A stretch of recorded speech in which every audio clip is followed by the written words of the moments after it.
आज हम अपने YouTube चैनल का पहला लेक्चर रिकॉर्ड करने जा रहे हैं जो बायोलॉजी के एक सिंपल टॉपिक के ऊपर है कि वाटर के क्या प्रॉपर्टीज़ होती हैं बायोलॉजी के अंदर, या वाटर की वो कौन सी प्रॉपर्टी हैं जो लिविंग बॉडी पे इम्पैक्ट देती हैं।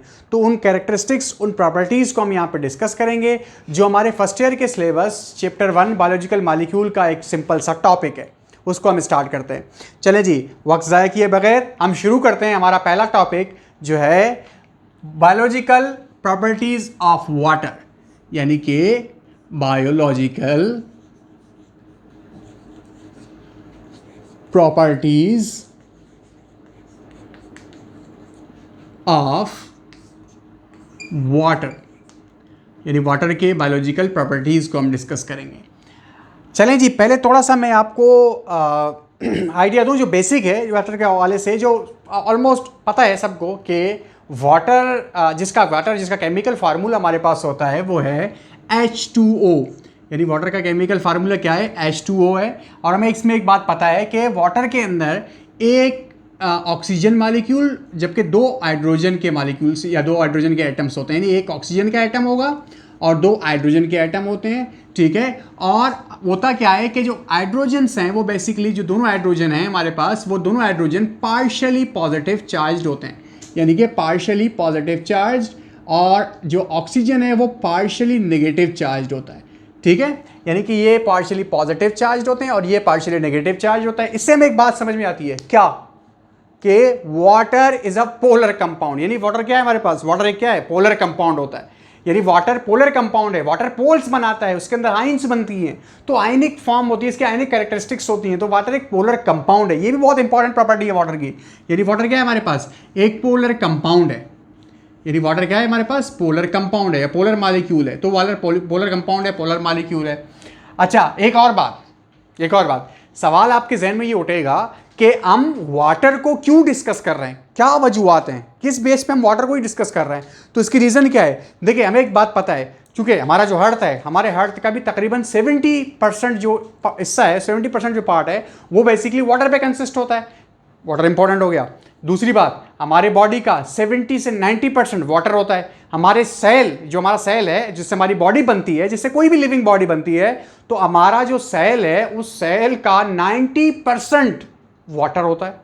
तो इसका मतलब क्या हुआ कि वाटर एक इंपॉर्टेंट कंपाउंड है, यदि वाटर इंपॉर्टेंट कंपाउंड है या सबसे ज्यादा इंपॉर्टेंट कंपाउंड आप इसको कह सकते हो कि वाटर लिविंग बॉडी के लिए सबसे ज्यादा इंपॉर्टेंट कंपाउंड होता है, ठीक है। इसीलिए हम वाटर के ही प्रॉपर्टीज को डिस्कस कर रहे हैं कि इसकी कौन सी प्रॉपर्टीज होती हैं जो बायोलॉजिकल लाइफ को या लिविंग बॉडीज को, ठीक है, उन पे इंपैक्ट देती हैं। उनकी बॉडी के अंदर क्या क्या कैरेक्टरिस्टिक्स इसकी होती हैं जो काम कर रही होती हैं। वैसे तो बहुत सारी होती हैं, लेकिन हम सिलेबस के अकॉर्डिंग कुछ को डिस्कस करेंगे। सबसे पहले हम बात करते हैं कि वाटर क्या है। Water is a best solvent, यानी सबसे पहली जो प्रॉपर्टी हमारे पास वो क्या है? वो ये है कि water is a best solvent, यानी वाटर हमारे पास क्या है? बेस्ट सॉल्वेंट है, यानी बेहतरीन सॉल्वेंट होता है वाटर। अब water is a best solvent, यानी कि एक बेहतरीन सॉल्वेंट है। अब बेहतरीन सॉल्वेंट है तो रीजन क्या है इसके पीछे, कैसे ये बेहतरीन सॉल्वेंट है? देखें, मैंने आपसे क्या कहा कि वाटर क्या होता है? वाटर एक पोलर कंपाउंड है। वाटर के अंदर इस तरीके की प्रॉपर्टीज होती हैं, यानी कि हाइड्रोजन जो है पार्शियली पॉजिटिव होते हैं जबकि ऑक्सीजन पार्शियली नेगेटिव होता है। अब होता क्या है कि कुछ और जो पोलर कंपाउंड्स हैं, जो आयोनिक कंपाउंड्स होते हैं, ठीक है। लेट से मैं बात करूं कि मेरे पास क्या है? सोडियम क्लोराइड, जिसमें सोडियम और क्लोरीन के मॉलिक्यूल्स होते हैं। सोडियम क्लोराइड के अंदर सोडियम पॉजिटिव चार्ज होता है जबकि क्लोरीन नेगेटिवली चार्ज होता है, ठीक है। और वाटर के अंदर हमारे पास क्या है कि हाइड्रोजन है, उसके साथ ऑक्सीजन है, अगेन हाइड्रोजन है, ये पॉजिटिव्स होती हैं और ये क्या होती है? नेगेटिव होता है, ठीक है। तो अब होता क्या है कि हमें एक बात पता है, हमने फिजिक्स में पढ़ा होगा, कूलम्स लॉ में, मैट्रिक क्लास में शायद आपने पढ़ा होगा कि जो चार्जेस हैं, चार्जेस एक दूसरे को अपनी तरफ क्या करते हैं? खींचते हैं, यानी कि चार्जेस अट्रैक्ट्स देमसेल्व्स, यानी चार्जेस एक दूसरे को क्या करते हैं? खींचते हैं। लेकिन कौन से चार्जेस? जो अपोजिटली चार्ज होती हैं, यानी पॉजिटिव नेगेटिव को खींचता है, नेगेटिव पॉजिटिव को खींचता है अपनी तरफ, ठीक है। तो यानी कि जो अनलाइक चार्जेस होती हैं, ये जो एक जैसे नहीं होती हैं, वो चार्जेस एक दूसरे को अट्रैक्ट करती हैं। यानी इसका मतलब क्या हुआ कि जो ये नेगेटिव है, नेगेटिव को पॉजिटिव अपनी तरफ अट्रैक्ट करेगा, अगेन ये पॉजिटिव जो है नेगेटिव को अट्रैक्ट करेगा, ये जो नेगेटिव है ये इस पॉजिटिव को अट्रैक्ट करेगा। अब इससे इसके अट्रैक्शन से क्या होगा कि ये सोडियम क्लोराइड की जिसकी हम मिसाल ले रहे हैं, तो ये सोडियम क्लोराइड है, इसका ये जो कंपाउंड आ रहा है, इसके ये जो एटम्स हैं, सोडियम और क्लोरीन के एटम्स हैं, ये जो आइंस हैं, ये क्या होते हैं, ये टूट जाएंगे। अब ये टूटने के बाद क्या होगा, ये क्लोरीन जाके किसी और के साथ मिल जाएगा और सोडियम किसी और के साथ मिल जाएगा, किसी और के साथ मिलके ये एक और कंपाउंड बनाएंगे। तो इस तरीके से क्या हो रहा है, केमिकल रिएक्शंस हो रही हैं, यानी कि वाटर जो है वो इनको हल कर रहा है, इनको डिसॉल्व कर रहा है, ठीक है, इनको इनके कंपोनेंट्स में तोड़ रहा है, यानी इनके पार्ट्स में तोड़ रहा है, और तोड़ने के बाद वही पार्ट्स जाके किसी और के साथ रिएक्शन करते हैं, और इस तरीके से हमारी बॉडी के अंदर जो केमिकल रिएक्शंस है वो परफॉर्म हो रही होती हैं।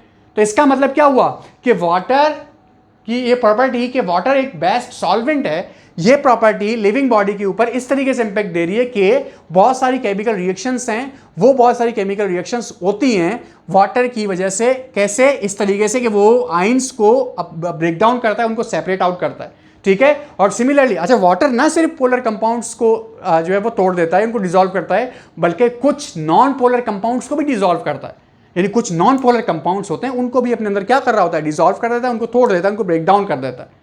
समझ रहे बात को या नहीं। इसका मतलब क्या हुआ कि water is a best solvent, और ये प्रॉपर्टी को हमने डिस्कस कर लिया कि वाटर बेस्ट सॉल्वेंट है तो क्यों है और इसका लिविंग बॉडी पे क्या इंपैक्ट होता है। सिमिलरली वाटर की एक और प्रॉपर्टी होती है, वो क्या है कि जो वाटर है हमारे पास, यानी कि जिस वाटर की मैं बात कर रहा हूं यहां पे कि वाटर है, वाटर की स्पेसिफिक हीट कैपेसिटी हाई होती है, यानी कि वाटर की स्पेसिफिक हीट कैपेसिटी क्या होती है, वो हाई होती है, यानी हाई स्पेसिफिक हीट कैपेसिटी। ये भी एक वाटर की जो है वो क्या है, प्रॉपर्टी है, जो वाटर को इंपॉर्टेंट बना रहा होता है फॉर द लिविंग बॉडी, यानी कि high specific heat capacity basically तौर पर ये वाटर को इंपॉर्टेंट बनाता है लिविंग बॉडी के ऊपर, ठीक है। अब इससे पहले इस प्रॉपर्टी को डिस्कस करने से पहले हम समझते हैं कि स्पेसिफिक हीट कैपेसिटी क्या होते हैं। समझते हैं कि नहीं समझते हैं, चलो समझाने की कोशिश करते हैं। अब होता क्या है कि जो स्पेसिफिक हीट कैपेसिटी क्या है, स्पेसिफिक हीट कैपेसिटी होती है, स्पेसिफिक हीट बेसिकली कैपेसिटी क्या है, एक अमाउंट ऑफ हीट है। स्पेसिफिक हीट कैपेसिटी क्या है, अमाउंट ऑफ हीट है, यानी ये हीट की अमाउंट है, लेकिन कौन सी अमाउंट होगी, ये हीट की वो अमाउंट है जो किसी भी 1 ग्राम के सब्सटेंस को हम देते हैं कि उसकी टेम्परेचर 1 डिग्री सेंटीग्रेड तक रेज कर जाए। रिपीट कर रहा हूं, क्या, the amount of heat require to raise the temperature of 1 gram of a substance to 1 degree centigrade, यानी किसी भी ऑब्जेक्ट को हम, या किसी भी कोई भी सब्सटेंस होता है, कोई भी कंपाउंड होगा, उसकी 1 ग्राम अमाउंट को हम हीट दें और उसकी जो टेम्परेचर है वो 1 डिग्री सेंटीग्रेड तक बढ़ जाए, तो हीट की इस अमाउंट को हम कहते हैं स्पेसिफिक हीट कैपेसिटी कहते हैं। बात समझ में आई या नहीं आई, मुझे लगता है अजम नहीं हुई, फिर से समझते हैं। देखो एक एग्जांपल देते हैं। अब यहां पे हमारे पास क्या हो रहा है कि लेट से मेरे पास क्या आ रहा है कि लेट सपोज, सीरियसली मत लीजिएगा, ठीक है, लेट सपोज मजाक के तौर पर, या आप इसको एग्जांपल के तौर पर ले सकते हैं, क्या कि हमारे पास क्या आ रहा है कि 1 ग्राम ऑफ वाटर आ रहा है, क्या आ रहा है, 1 ग्राम ऑफ वाटर ले लिया मैंने, ये वाटर का मेरे पास ये अमाउंट आ रहा है। अब इस 1 ग्राम ऑफ वाटर को मैं हीट दे रहा हूं, लेट से इसको मैंने हीट दे दिया 1 जूल, यानी कि 1 जूल की हीट दे दी मैंने, कुछ भी इफेक्ट नहीं हुआ। फिर उसके बाद मैंने 2 जूल की हीट दे दी, तब भी कुछ नहीं हुआ। 3 जूल की हीट दे दी, तब भी कुछ नहीं हुआ। 4 जूल की हीट दे दी, नहीं है, अब तो बहुत हो गया ना, अब तो कुछ होना है।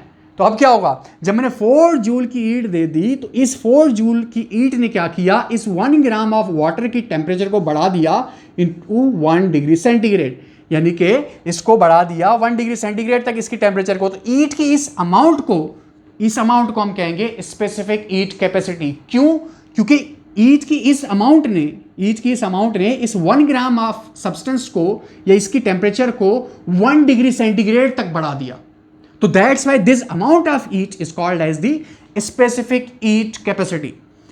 अब ये स्पेसिफिक हीट कैपेसिटी तो हमने समझ लिया कि ये क्या होता है। अब जो वाटर की हाई स्पेसिफिक हीट कैपेसिटी होती तो है, यानी इसका मतलब क्या हुआ कि वाटर को बहुत ज्यादा अमाउंट चाहिए होती है हीट की टेम्परेचर, उसकी टेम्परेचर बढ़ाने के लिए। तो इसका मतलब वाटर इतनी जल्दी गर्म नहीं होता होगा भाई। लेकिन इसका हमारे बायोलॉजी के साथ क्या ताल्लुक है, तो वो समझने की कोशिश करते हैं। वो क्या होता है, देखें आपको एक बात पता है क्या कि कुछ सर्टेन एंजाइम्स होते हैं, कुछ एंजाइम्स हैं और कुछ केमिकल रिएक्शंस हैं जो एक स्पेसिफिक टेम्परेचर पे काम करते हैं, ठीक है। और जैसे टेम्परेचर अगर बढ़ गया तो एंजाइम की कारकर्दगी भी डिस्टर्ब हो जाती है, और प्लस जो हमारे बॉडी के अंदर होने वाली केमिकल रिएक्शंस हैं वो भी क्या हो जाती हैं, डिस्टर्ब हो जाती हैं। अच्छा, एक सवाल भी ऐसे आ गया क्या कि हमारे बॉडी के अंदर जो होने वाली केमिकल रिएक्शंस हैं उसको क्या कहते हैं? चलें जी, सोचिएगा, बता दीजिए, इसका आंसर दे दीजिए कि क्या होती हैं। यानी कि हमारी बॉडी के अंदर जो होने वाली केमिकल रिएक्शंस हैं उसको क्या कहते हैं?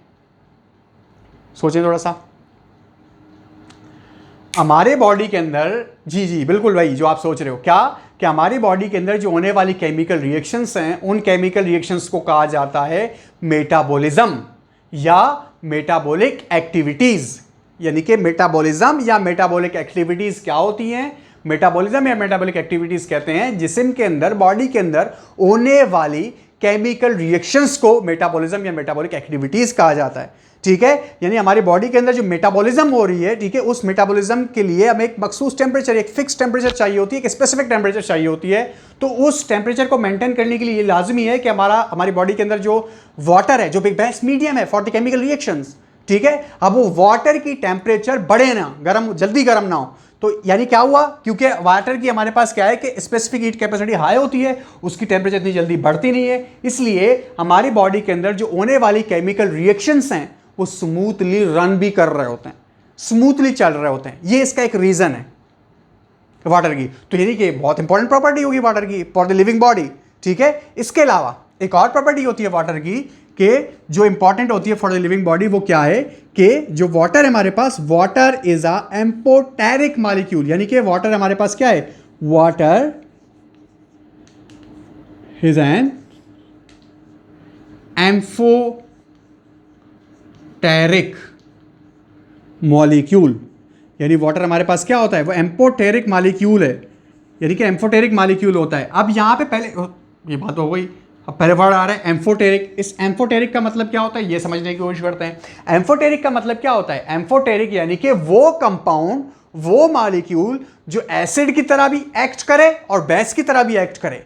यानी the compound which act as acid and as well as an base. So that particular compound or molecule is called as the amphoteric compound or amphoteric molecule। समझने की कोशिश करते हैं क्या होता है। देखें, अगर मैं यहाँ पे बात कर रहा हूँ कि मेरे पास क्या आ रहा है कि लेट से, अब यहाँ पे मैं बात हो रही है हमारी कि एसिड की, एसिड के ऊपर और बेस के ऊपर बहुत सारी डिफिनेशंस आती है, बहुत सारी थ्योरीज थी। लिविस बेस, लिविस एसिड थे, लिविस की थ्योरी थी, आरएनएस थ्योरी है। तो आरएनएस थ्योरी की एक सिंपल डेफिनेशन लेते हैं, वो क्या होती है आरएनएस के मुताबिक कि एसिड वो होता है जिसको हम पानी में डिसॉल्व करें या जिसको हम तोड़ने की कोशिश करें तो वो हमें क्या दे? H पॉजिटिव आयन दे दे। ठीक है, जबकि बेस जो होता है वो उसको हम पानी के अंदर डिसॉल्व करें तो वो हमें OH नेगेटिव आयन दे। यानी एसिड वो जो H पॉजिटिव आयन दे और बेस वो जो OH नेगेटिव आयन दे। ठीक है, यानी जो OH पॉजिटिव आयन देगा वाटर में डिसॉल्व होने के बाद तो वो एसिड कहलाएगा और जो OH नेगेटिव देगा वो हमारे पास क्या कहलाएगा? बेस कहलाएगा। अब वाटर को देखते हैं, वाटर है हमारे पास। अब जब वाटर की ब्रेकडाउनिंग होती है, यानी जब वाटर टूटता है, यानी कि जब वो क्या होता है कि जब हमारे पास वाटर जो है वो टूटता है, तो वाटर टूटेगा, वाटर ऐसे टूटता है H positive and OH negative. इसका मतलब क्या हुआ कि ये वाली जो वाटर की प्रॉपर्टी है, it shows the water act as the acid, and ये वाली जो प्रॉपर्टी है it shows that water act as a base. तो वाटर एसिड के तौर पे भी काम करता है और वाटर बेस के तौर पे भी काम करता है। ठीक है, अच्छा, अब वाटर एसिड के तौर पे भी काम कर रहा है, वाटर बेस के तौर पे भी काम कर रहा है। अब एसिड और बेस के तौर पे काम कर रहा है तो इसका हमारी बॉडी के साथ क्या इंपैक्ट होगा या क्या जो है वो हमारी बॉडी के अंदर ये इसकी बेसिकली क्या प्रॉपर्टी जो या ये हमारी बॉडी के ऊपर कैसे इंपैक्ट देता है, तो उसको समझने की कोशिश करते हैं। वो क्या होती है कि अब देखो हमारे पास क्या है? सलाइवा है। सलाइवा को रिएक्शन करने के लिए, सलाइवा क्या है? सलाइवा एक किस्म का बेस होता है। अब इसको रिएक्शन करने के लिए भी एक मीडियम की जरूरत होती है, तो इसका मीडियम भी क्या होगा? वाटर होगा। तो वाटर बेस के तौर पे भी काम करेगा, यानी कि वाटर जो है वो इस तरीके से जो है वो बेस के साथ भी काम कर सकता है। सिमिलरली HCl, हाइड्रोक्लोरिक एसिड, जो हमारे स्टमक के अंदर होता है। अब हाइड्रोक्लोरिक एसिड है, हाइड्रोक्लोरिक एसिड को भी रिएक्शन करने के लिए मीडियम की जरूरत होती है। तो अब ये एसिड है तो वाटर एसिड के साथ भी रिएक्ट करता है। तो इसका मतलब क्या हुआ कि ये जो एम्फोटेरिक मॉलिक्यूल वाटर है, ये वाली जो प्रॉपर्टी है, इसका भी बहुत बड़ा इन्फ्लुएंस होता है ऑन द लिविंग बॉडीज। ठीक है, तो ये हमारे पास बात हो गई। अच्छा, एक और बात क्या कि वाटर, यानी कि एक और बात भी होती है, क्या है कि water act as a buffer, यानी वाटर जो है वो बफर के तौर पे भी एक्ट कर रहा होता है। अब ये बफर क्या होता है, इसको समझने की कोशिश करते हैं। बफर वो कंपाउंड या वो मॉलिक्यूल होता है जो पीएच को रेजिस्ट करता है। ये जो क्या करता है कि पीएच को चेंज होने से रेजिस्ट करता है, यानी कि उसको चेंज होने नहीं देता पीएच को, ठीक है। तो वाटर एक बफर के तौर पे भी काम करता है। अच्छा, अब ये बात हो रही है कि हमारे पास जो पीएच है, ये पीएच क्या होता है और पीएच का क्या इन्फ्लुएंस होता है, इसको समझने की कोशिश करते हैं, देखते हैं। अब यहाँ पे हमारे पास क्या है कि जो पीएच है, यानी मैं यहाँ पे बात कर रहा हूँ पीएच की, ठीक है। पीएच यानी कि पावर ऑफ हाइड्रोजन, पीएच यानी कि पावर ऑफ हाइड्रोजन। और पीएच का एक आपको पता है कि फार्मूला होता है क्या, कि pH equals to negative logarithm of H positive ions. ये आपने फार्मूला भी पढ़ा होगा केमिस्ट्री के अंदर, ठीक है। अब ये पीएच क्या होता है, अच्छा एक होती है हमारे पास पीएच स्केल। पीएच स्केल जो है वो 0 से स्टार्ट होता है और 14 तक चला जाता है। इसका एक मिड पॉइंट होता है जो 7 होता है, ठीक है। और यहाँ पे जो होता है इसको हम कहते हैं न्यूट्रल, यानी ये हमारे पास क्या होता है, ये न्यूट्रल होता है जहाँ पे सॉल्ट होते हैं, ठीक है। यानी कि ये बेसिकली हमारे पास क्या होता है, न्यूट्रल। सॉरी, सॉल्ट नहीं होते हैं, लेकिन ये क्या होता है, ये न्यूट्रल होता है, ठीक है। जैसे कि हमारा ब्लड है ऑलमोस्ट न्यूट्रल होता है, प्योर वाटर है वो ऑलमोस्ट न्यूट्रल होता है, ठीक है। लेकिन 7 से पहले जो होते हैं वो हमारे पास क्या है, वो एसिड है। और 7 के बाद जो होते हैं वो हमारे पास क्या है, बेस होते हैं, ठीक है। यानी यहाँ पे ये हमारे पास क्या होते हैं, 7 से पहले 0 to 7 की रीजन जो होता है ये एसिड की पीएच होती है, जबकि 7 से 14 तक ये हमारे पास किसकी रीजन होती है, बेस की रीजन होती है, ठीक है। यानी ये एसिड है और ये क्या है हमारे पास, ये बेस है। अब यानी ये वाला जो रीजन एसिड आ रहा है और ये वाला रीजन बेस आ रहा है। एक बात याद रखिएगा, पीएच की अगर हम बात करते हैं, पीएच जितना कम होता है हाइड्रोजन आयन की क्वांटिटी उतनी ज्यादा होती है, उसकी कंसंट्रेशन उतनी ज्यादा होती है। ये बात भी याद रखिएगा। क्यों?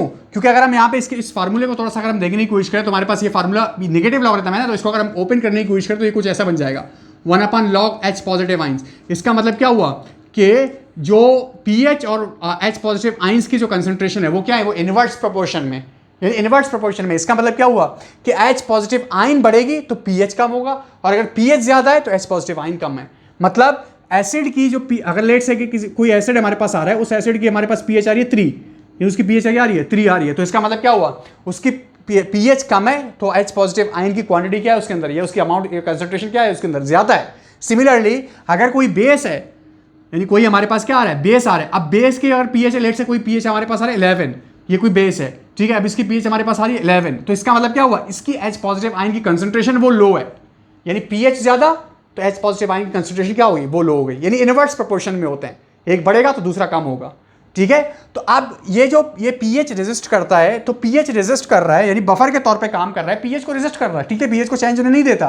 तो ये प्रॉपर्टी लिविंग बॉडी के लिए कैसे इंपैक्टेड या कैसे इफेक्टिव होती है, कैसे उसके लिए जो है वो कारआमद या यूजफुल होती है, तो उसके पीछे क्या है। देखिए, अगर हम बात करते हैं कि हमारे पास एंजाइम्स है, अगेन भाई एंजाइम्स हैं, तो एंजाइम को काम करने के लिए एक मखसूस पीएच की जरूरत होती है, एक स्पेसिफिक पीएच की जरूरत होती है। तो अब वो क्या होता है कि स्पेसिफिक पीएच होना लाजमी होता है, ठीक है। अब जैसे कि हमारे पास हमारे बॉडी के अंदर डिफरेंट एंजाइम्स होते हैं, ठीक है। अमाइलेज एंजाइम हो गया, पेप्सिन हो गया, ट्रिप्सिन हो गया, ठीक है। जितने भी हमारे पास क्या है कि वो एंजाइम्स हैं, इन एंजाइम को एक मखसूस पीएच की जरूरत होती है। अब वाटर क्या कर रहा है, वाटर पीएच को मेंटेन करता है, उसको चेंज होने नहीं देता, उसको चेंज होने में रेजिस्ट पैदा करता है। तो इसका मतलब क्या हुआ कि वाटर क्या है, हमारे पास बफर है, और ये बफर होने की प्रॉपर्टी वाटर की हमारी बॉडी के अंदर पीएच को मेंटेन करने में हेल्प करती है, जिसकी वजह से हमारी बॉडी के अंदर जो एंजाइम्स हैं वो ठीक तरीके से काम करते हैं। बात आई समझ में? अच्छा, इसके अलावा एक और प्रॉपर्टी है, जो लास्ट प्रॉपर्टी है जिसको हम डिस्कस करेंगे, वो क्या है कि adhesive and cohesive force of water, यानी कि एडेसिव फोर्स। अब ये adhesive force and cohesive force, adhesive and cohesive force of water, ठीक है। अब ये किस तरीके से जो है वो बेसिकली हेल्प कर रही होती है हमारी लिविंग बॉडी के अंदर। तो एडेसिव और कोएसिव फोर्सेस को इससे पहले हम समझने की कोशिश करते हैं कि एडेसिव और कोएसिव फोर्सेस होती क्या है। देखें, एडेसिव फोर्स क्या होती है, the force of attraction between similar type of molecules, यानी एक जैसे मॉलिक्यूल के दरमियान जो फोर्स ऑफ अट्रैक्शन होता है उसको हम कहते हैं एडेसिव फोर्स ऑफ अट्रैक्शन, या उसको एडेसिव फोर्स कहा जाता है। और कोएसिव फोर्स क्या होता है, the attraction between different types of molecules, the force of attraction between different types of molecules is called as the cohesive force of attraction। अब होता क्या है कि मिसाल के तौर पर हमारे पास क्या आ रहा है, एक एग्जांपल लेते हैं इसको, ठीक है। अब एग्जांपल लेते हैं, लेट से हमारे पास क्या है कि ये जाइलम है, आपने पढ़ा होगा, आप पता होगा कि कुछ कॉम्प्लेक्स टिश्यूज होती हैं हमारे प्लांट बॉडीज के अंदर नॉर्मली तौर पर वो जाइलम एंड फ्लेम होती है, ठीक है। तो मैं जाइलम के एक ट्यूब लेता हूँ, ठीक है, जाइलम का एक ट्यूब है। अब जाइलम ट्यूब के अंदर अब यह तो क्या होता है, जाइलम का काम क्या होता है, to transport the water and minerals from the soil from the root to the upper part, ये जाइलम का काम होता है, ठीक है। अब हमारे पास क्या हो रहा है कि अब इसमें से, इस ट्यूब में से वाटर मॉलिक्यूल्स हमारे पास आ रहे हैं। ये एक वाटर मॉलिक्यूल है लेट से, ये एक और वाटर मॉलिक्यूल है, ये एक और वाटर मॉलिक्यूल है, ये भी वाटर मॉलिक्यूल है और ये भी वाटर मॉलिक्यूल्स हैं, ठीक है। अब क्या होगा, इन वाटर मॉलिक्यूल्स के दरमियान एक फोर्स ऑफ अट्रैक्शन होगी, इसके दरमियान भी एक फोर्स ऑफ अट्रैक्शन होगी, इसके दरमियान भी एक फोर्स ऑफ अट्रैक्शन होगी, इसके दरमियान भी क्या होगी, फोर्स ऑफ अट्रैक्शन। तो ये सारे मॉलिक्यूल्स किसके हैं, वाटर के हैं, और इनके दरमियान आपस में क्या है, फोर्स ऑफ अट्रैक्शन है। तो इस फोर्स ऑफ अट्रैक्शन को हम क्या कहते हैं, एडहेसिव फोर्स ऑफ अट्रैक्शन, ये एडहेसिव फोर्स है, ठीक है। और या इसी तरीके से ये वाटर के मॉलिक्यूल्स, ये जो जाइलम ट्यूब के वॉल्स जो होती हैं, इन वॉल्स के साथ भी एक अट्रैक्शन कर रहे होते हैं, इनके साथ भी इनकी एक अट्रैक्शन होती है, ठीक है। सिमिलरली इनके साथ भी क्या हो रही होती है, एक अट्रैक्शन हो रही होती है। सो इस मॉलिक्यूल का, इस जाइलम के ट्यूब के मॉलिक्यूल्स के साथ जो अट्रैक्शन होता है, इसको हम क्या कहते हैं, कोएसिव फोर्स। अब ये एडहेसिव फोर्स और कोएसिव फोर्स कर क्या रहे होते हैं, इसी की इनकी मदद से वाटर के जो मॉलिक्यूल्स हैं, ये एडहेसिव की मदद से चेन बनाते हैं और कोएसिव फोर्स की वजह से इसके साथ चिपक के चलते हैं और ऊपर की तरफ क्या होते हैं, ट्रांसपोर्ट होते हैं। तो इसका मतलब क्या हुआ कि ये वाली जो प्रॉपर्टी है, adhesive and cohesive forces of water, ये प्रॉपर्टी ये हेल्प कर रही होती है सब्सटेंसेस को ट्रांसपोर्ट होने के लिए। इसका मतलब क्या हुआ कि water is a best transporting medium, यानी कि ट्रांसपोर्टेशन के लिए वाटर एक बेस्ट मीडियम के तौर पे काम करता है। ये वाली प्रॉपर्टीज को हेल्प कर रही होती है, ठीक है। और इस तरीके से लिविंग बॉडी को वो इन्फ्लुएंस देती है। आपकी जानकारी के लिए एक बात बता दूं कि ये जो प्रोसेस है, यानी कि ये जो वाटर का मॉलिक्यूल्स है, इनको जाइलम के पास से ऊपर होना, ये ऊपर जाना, तो ये जो प्रोसेस है, इस प्रोसेस को कहा जाता है एसेंट ऑफ सैप। इसको कहा जाता है एसेंट ऑफ सैप, जो आगे के चैप्टर्स में आप जाके पढ़ेंगे। तो ये एसेंट ऑफ सैप है। तो एसेंट ऑफ सैप परफॉर्म करने के लिए वाटर एक बहुत इंपॉर्टेंट रोल प्ले कर रहा होता है इन प्लांट बॉडीज, ठीक है। तो इसका मतलब क्या हुआ, वाटर एक बहुत बेस्ट जो है वो क्या है, ट्रांसपोर्टेशन का मटीरियल है, ट्रांसपोर्टेशन का मीडियम होता है। और सिमिलरली हमारी बॉडी के अंदर ऑक्सीजन है, ब्लड है, इनको ट्रांसपोर्ट होना पड़ता है, ठीक है, इनको ऊपर नीचे जाना होता है। तो इसके लिए भी वाटर क्या होता है, एक बेस्ट मीडियम होता है, ठीक है, ट्रांसपोर्टेशन के लिए। तो यानी कि कहने का मकसद क्या हुआ कि वाटर की ये वाली प्रॉपर्टी जो है वो लिविंग बॉडीज के ऊपर भी बहुत ज़्यादा इम्पैक्ट दे रही होती है, बहुत ज़्यादा असर दे रही होती है, ठीक है। चलें हम यहाँ तक इस लेक्चर को एंड अप करते हैं। उम्मीद है आपको सब समझ में आया होगा, ठीक है। Thank you.